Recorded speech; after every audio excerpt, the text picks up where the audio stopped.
Hi hello friends, welcome to my channel. Friends, ఎవరైనా మన ఛానల్ని ఫస్ట్ టైం చూస్తున్నట్లయితే తప్పకుండా సబ్స్క్రైబ్ చేసి వీడియో నచ్చితే తప్పకుండా లైక్ చేయండి. ఇక వీడియోలోకి వెళ్ళినట్లయితే ఈ రోజైతే మీనాక్షిని నిర్దోషిగా బయటకు తీసుకురావడం కోసం ఇక చక్రధర్ అవని అయితే ప్లాన్ చేస్తారు. మరి ఇక వాళ్ళ ప్లాన్తో పల్లవికైతే దిమ్మ తిరిగిపోతుంది. కోర్టులో చివరి క్షణంలో మీనాక్షి నిర్దోషి అని చక్రధర్ అవని ఎలా నిరూపించబోతున్నారు, అసలు ఏం జరగబోతుంది, ఇదంతా తెలుసుకోవాలంటే ఈ వీడియోని స్కిప్ చేయకుండా చివరి వరకు చూడండి. ఈ రోజైతే అవని, శ్రీకర్, కమల్ అందరూ కూడా ఎలాగైనా మీనాక్షిని నిర్దోషిగా బయటకు తీసుకురావాలని చెప్పి ఇక అసలు రాజేశ్వరి ఎక్కడ, ఎలా చనిపోయింది, ఏం జరిగింది అన్నీ తెలుసుకోవాలి. అన్నీ క్లియర్గా తెలుసుకొని సాక్ష్యాన్ని తీసుకెళ్తేనే కోర్టులో మనం వాదించగలం, మీనాక్షిని నిర్దోషిగా బయటకు తీసుకురాగలం అని చెప్పి అన్ని ఎంక్వైరీలు చేస్తూ ఉంటారు. అప్పుడే ఇక ఇంటి శ్రీకర్ అయితే ఇలా అంటూ ఉంటాడు, చూడొదనే, నువ్వు అప్పుడు ఇక్కడే ఉన్నావు కదా, అసలు ఏం జరిగిందో క్లియర్గా చెప్పు అని చెప్పి శ్రీకర్ అవనిని అడుగుతూ ఉండగా అవని జరిగిందంతా చెప్తుంది. ఆరాధ బర్త్డే ఫంక్షన్లో మా అమ్మ మీనాక్షిని పల్లవి కొట్టింది కదా, చాలా అవమానించింది కదా, దాంతో అమ్మ ఇక్కడికి వచ్చి బాధపడుతూ ఉంది. అప్పుడే పిన్ని వచ్చి ఇక అమ్మను, నువ్వు ఉంటే ఎప్పటికీ నా భర్త నా దగ్గరికి రాలేడని చెప్పి అమ్మ మీద అటాక్ చేయబోతుంది. అప్పుడు నేను వచ్చి పిన్నిని పక్కకు నెట్టేశాను, కానీ పిన్నికి అప్పుడు ఏం జరగలేదు. మళ్ళీ ఇక అమ్మను ఎలాగైనా చంపేస్తానని అమ్మ మీదికి వచ్చి ఇలా ఇక బ్యాలెన్స్ తప్పి కింద పడిపోయి ఆ రాయి మీద పడిపోయింది. దాంతో ఇక తలకు పెద్ద గాయమై పిన్నికి ఇలా జరిగింది. అదే టైంలో పల్లవి అక్కడికి వచ్చింది. నేను మా అమ్మ ఇక్కడ ఉన్నాం కదా, ఇక పిన్నికి ఇలా కావడానికి మేమే కారణమని చెప్పి పల్లవి మమ్మల్ని అనుమానించింది. జరిగింది ఇది శ్రీకర్, కానీ సాక్ష్యాలు లేవు. నా నోటి మాటలు కోర్టులో చెప్తే నమ్మరు, కాబట్టి ఏం చేస్తావో తెలియదు. ఎలాగైనా మా అమ్మ నేను ఏ తప్పు చేయలేదు, ఇక పిన్ని విషయంలో మేము తప్పు చేయలేదని నువ్వే నిరూపించాలి శ్రీకర్ అని చెప్పి అవని అయితే ఇలా జరిగిందంతా చెప్తూ ఉంటుంది.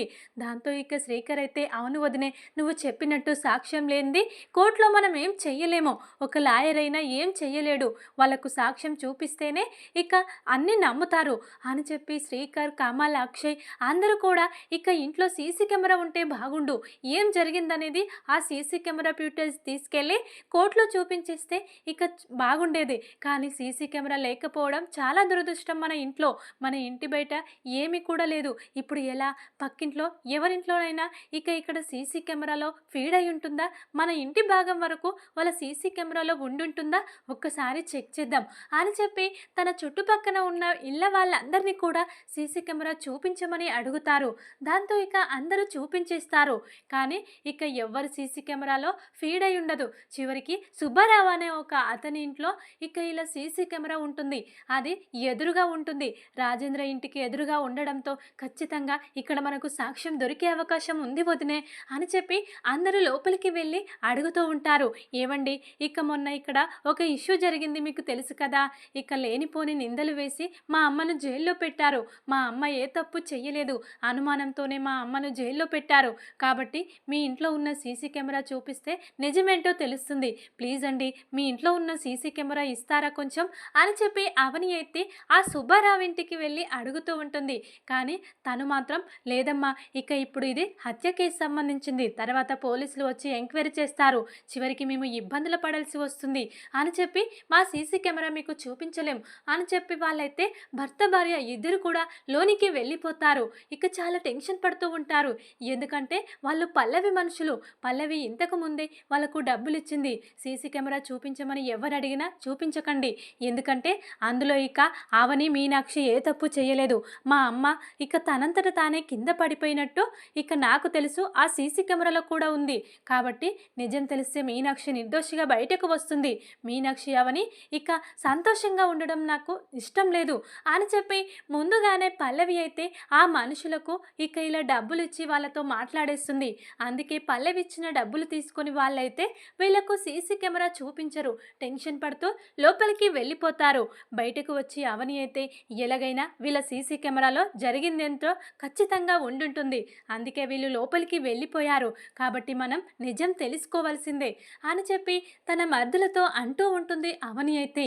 అప్పుడే ఇక అందరు కూడా, సరే వదినే, ఎలా వీళ్ళ దగ్గర నుండి సీసీ కెమెరా తీసుకోవాలో నాకు బాగా తెలుసు, అని చెప్పి అందరూ కూడా ఇక్కడ నుండి వెళ్ళిపోతారు. అప్పుడే ఇక అవని అయితే ఇంటికి వెళ్ళి జరిగిందంతా కూడా చక్రధర్‌తో చెప్తూ ఉంటుంది. చక్రధర్ అయితే ఇలా అంటూ ఉంటాడు, "చూడమ్మా అవని, మనం ఇక్కడున్నాం. పల్లవి మాత్రం అక్కడుంది. పల్లవి ఏం చేస్తుందో ఏం అర్థం కావట్లేదు.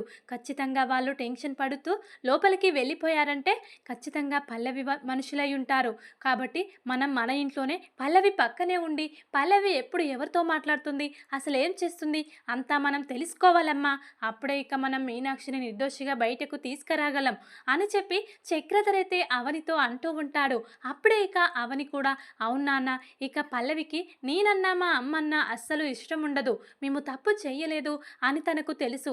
అయినా కూడా మమ్మల్ని పోలీసులకు పట్టించి మమ్మల్ని ఏడిపించడమే తన కర్తవ్యంగా పెట్టుకుంది. కాబట్టి నిజమేంటో తను చూసినా కూడా, తన కళ్ళారా చూసినా కూడా సాక్ష్యం చెప్పకుండా మళ్ళీ తప్పు మాదైనట్టు అమ్మ మీద నా మీద ఇలా కేసు పెట్టింది. కాబట్టి మనం అక్కడుండడమే బెటర్. పల్లవి ఎప్పుడు ఏం చేస్తుంది, ఎవరితో మాట్లాడుతుంది తెలుసుకోవడం ఇప్పుడు చాలా ఇంపార్టెంట్. రేపు కోర్టులో అమ్మని ప్రవేశపెడతారు. ఇక అమ్మ చెయ్యకున్నా నేరం ఒప్పుకుంది కాబట్టి అమ్మకు శిక్ష పడే అవకాశం ఉంది. అమ్మ ఇక ఇలా తప్పు ఒప్పుకుంది కాబట్టి సాక్ష్యం చూపించి ఇక ఇది కేవలం ఇక ఒప్పుకుంది అంతేకాని నిజం కాదు అని చెప్పి మనం జడ్జి గారి ముందు సాక్ష్యాన్ని తీసుకొచ్చి చూపించాలి నాన్న. అప్పుడే ఇక అమ్మ నిర్దోషి అని కోర్టు వాళ్ళు ఇక మనకు అమ్మను అప్పగించేస్తారు. లేకుంటే అమ్మ శాశ్వతంగా జైల్లోనే ఉంటుంది" అని చెప్పి అవని కూడా ఇలా అంటూ ఉంటుంది చక్రధర్తో.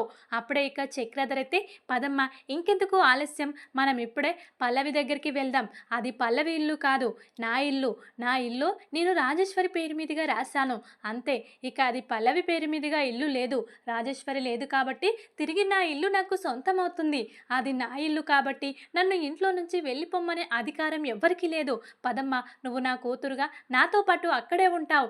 ఎవరేం చేస్తారో నేను చూస్తాను" అని చెప్పి చక్రధర్ అయితే తన కూతురు అవనిని తీసుకొని తన ఇంటికి పల్లవి భరత్ ఉన్న దగ్గరికి వచ్చిస్తాడు.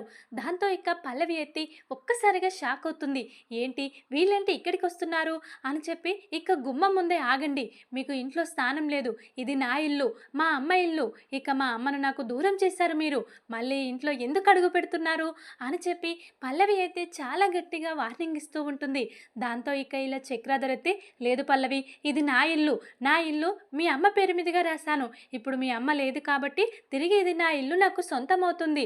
నువ్వు భరతే ఇంట్లో ఉండడానికి వీల్లేదు. కానీ నేను మిమ్మల్ని ఇంట్లో ఉండొద్దని చెప్పను. ఎందుకంటే నేను నీలా మూర్ఖుణ్ణి కాదు" అని చెప్పి చక్రధర్ అయితే పల్లవితో అంటూ ఉంటాడు. దాంతో ఇక భరత్ అయితే, "ఏంటి మా సిస్ ఇంట్లో ఉండొద్దని చెప్తే ఎందుకు వస్తున్నారు? రావద్దు, మీకు ఇంట్లో స్థానం లేదు. ఇది నా సిస్కి నాకు మాత్రమే ఈ ఇల్లు. ఇక మా అమ్మ మా ఇద్దరిని మాత్రమే ఈ ఇంట్లో ఉండమని చెప్పింది. మిమ్మల్ని ఇంట్లో నుంచి గెంటేసింది కదా, మళ్ళీ ఎందుకు వచ్చారు" అని చెప్పి భరత్ కూడా అంటూ ఉంటాడు. దాంతో చక్రధర్ అయితే, "భరత్, నీకు మాట్లాడే అవకాశం లేదు. అసలు నువ్వు ఎవరో కూడా ఇక నీకు తెలుసు. అలాంటప్పుడు నీకు ఇంట్లో ఉండాల్సిన అవసరం లేదు" అని చెప్పి ఇలా అంటూ ఉంటాడు చక్రధర్ అయితే భరత్ని.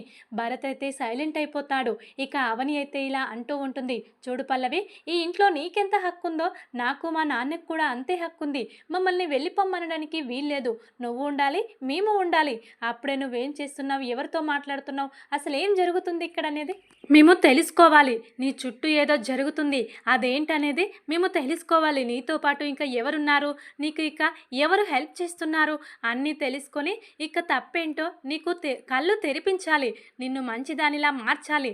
ఎలాగైనా నేను నాన్న మారుస్తాం" అని చెప్పి అవని అయితే అంటూ ఉంటుంది పల్లవితో. దాంతో ఇక పల్లవి అయితే షాక్ అవుతుంది. "ఏంటి వీళ్ళు ఇక్కడికి వచ్చారు, ఇప్పుడు నేను ఏం చేయగలను వీళ్ళు నా పక్కనే ఉంటే" అని చెప్పి టెన్షన్ పడుతూ ఉంటుంది. ఇంతలోనే అవని ఇక చక్రధర్ లోనికి వెళ్ళి తమ సామాన్లన్నీ సర్దుకుంటూ ఉంటారు. పల్లవి అయితే టెన్షన్ పడుతూ ఉంటుంది. వెంటనే పక్కకు వెళ్ళి ఇక ఈ సీసీ కెమెరా అతను సుబ్బారావు ఉంటాడు కదా, అతనికి కాల్ చేస్తుంది. "ఎక్కడున్నావు, నీ దగ్గరికి ఎవరైనా వచ్చారా, సీసీ కెమెరా చూపించమని అడిగారా, చూపించావా" అని చెప్పి పక్కకు వెళ్ళి చాలా టెన్షన్గా పల్లవి మాట్లాడుతూ ఉంటుంది. దాంతో ఇక అవని అయితే పల్లవిని గమనించేస్తుంది. "చూసావా నాన్న, పల్లవి మనం రాగానే పల్లవిలో భయం మొదలయ్యింది. అంటే ఇక సీసీ కెమెరా అతనికి పల్లవికి ఏదో సంబంధం ఉంది.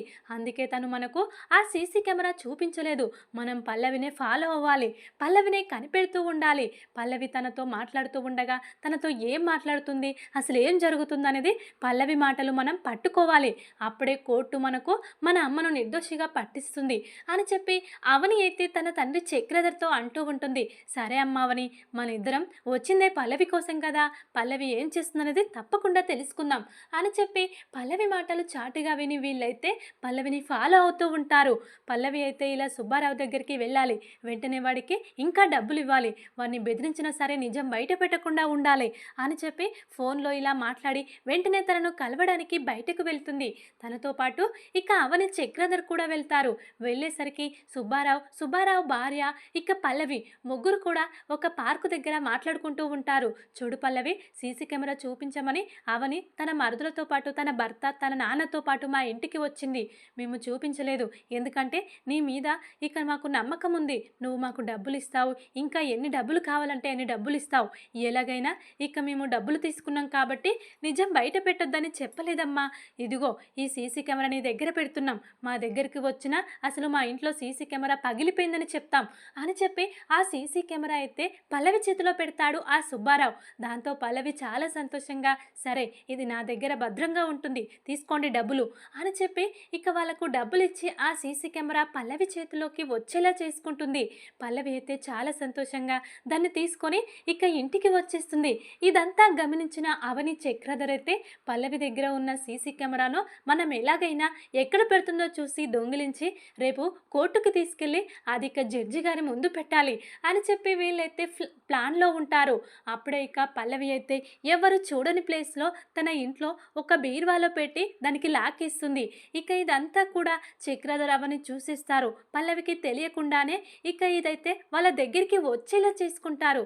ఇక రేపు మీనాక్షిని నిర్దోషిగా బయటకు తీసుకురావడం ఇక ఇదొక్కటే మార్గం అని చెప్పి ఇక దాన్ని సేఫ్గా తమ దగ్గర పెట్టుకుంటారు. అంతేకాదు పల్లవి మనిషి అయిన సుబ్బారావుని కూడా రేపు కోర్టుకు తీసుకురావాలి. ఈ సాక్ష్యంతో పాటు పల్లవి వాళ్ళకు డబ్బులు ఇచ్చి ఇదంతా చేయించిందని వాడి నోటి నుండే చెప్పించాలి అని చెప్పి ఇక ఇలా అవని అయితే సుబ్బారావు ఇంటికి బయలుదేరుతుంది. ఇక సీసీ కెమెరా అయితే చక్రధర్ దగ్గర భద్రంగా పెట్టిస్తుంది.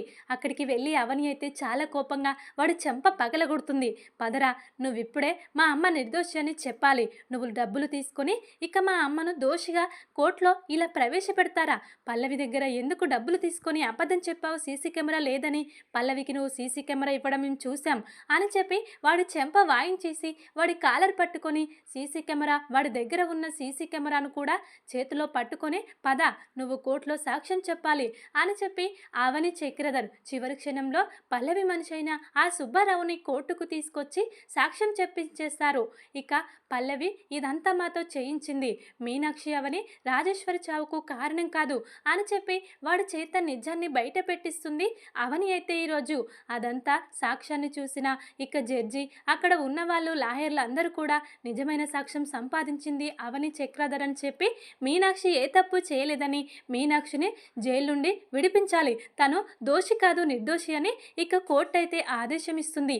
దాంతో చాలా సంతోషంగా అవని చక్రధర్ మీనాక్షి చాలా సంతోషిస్తూ ఉంటారు. పల్లవికి మాత్రం దిమ్మ తిరిగిపోతుంది. ఇదేంటి వీళ్ళు ఎలా పట్టుకున్నారు సుబ్బారావు గారిని, అసలు మీనాక్షి ఎప్పటికీ బయటకు రాకుండా చేయాలి, మీనాక్షిని అవనిని ఏడిపించాలంటే ఇలా జరిగిందేంటి షట్ అని చెప్పి ఇక పల్లవి అయితే చాలా ఫీల్ అవుతూ ఉంటుంది. పల్లవి ఇలా చేసినందుకు పల్లవి మీద కేసు పెట్టాలనుకుంటే పెట్టొచ్చండి, మేము ఇక పల్లవి మీద కేసు నమోదు చేస్తున్నాం, ఇక మీరు వద్దంటారా పెట్టమంటారని చెప్పి ఆదేశిస్తూ ఉంటుంది కోర్టు అయితే. అప్పుడే ఇక అవని చక్రధర్ అయితే పల్లవి మీద మేము కేసు పెట్టాలనుకోవటం లేదు, తను చేసిన తప్పు తను తెలుసుకుంటే చాలు, ఇక పల్లవి మా ఇంట్లో మనిషి కాబట్టి పల్లవిని మేము క్షమిస్తున్నామని అంటూ ఉంటారు. దాంతో పల్లవి చాలా కోపంగా చిరాగ్గా ఇంటికి వచ్చేస్తుంది. ఇక ఈ విధంగానైతే సీసీ కెమెరా ఫ్యూటేజీ ఆ సుబ్బారావుని పట్టుకొచ్చి నిజాన్ని బయట పెట్టించబోతున్నారు చక్రధర్ అవని అయితే. పల్లవికి దిమ్మ తిరిగే షాక్ ఇవ్వబోతున్నారు.